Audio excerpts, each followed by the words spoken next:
So we'll come to the question and answer section. First question is to Dr. Sriharsha and Dr. Basaraj. What are the challenges faced when doing neobladder or ileal conduit robotically compared to open technique? And one more is air insufflator an essential accessory?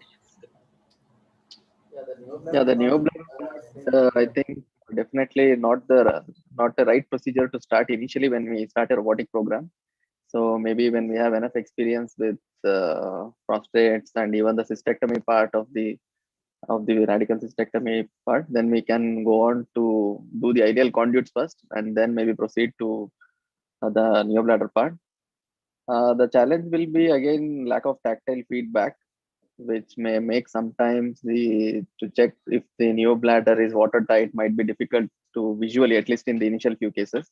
But as we gain experience, I think it should be even good enough and even fast enough compared to open procedure. But yeah, initially we should not go on to it. Maybe after good enough experience, we should go on to the neobladder procedure.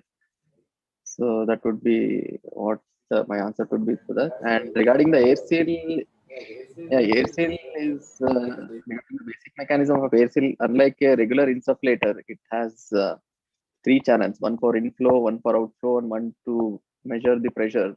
So the pressure inside the abdomen is exactly what we set it. If we set it at 12, 15, or 20, that's what it exactly maintains. Even if the inflow of the gas inside maintains to maintain the pressure. So the continuous smoke evacuation is another advantage, and it comes with a valveless trocar where inserting and removing the instruments is easier.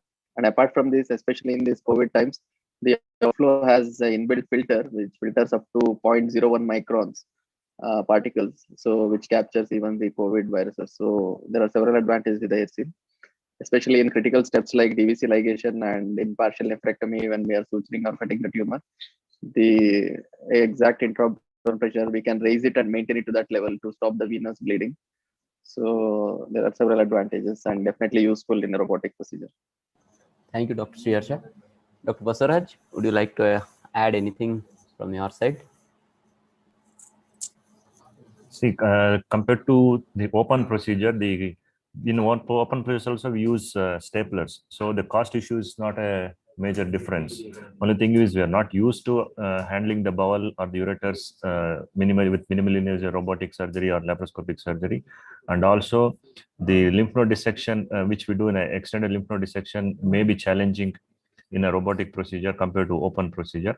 But as Dr. Harsha mentioned, we need to choose the cases properly and start with the ileal conduits, and then maybe think of moving on to neobladders.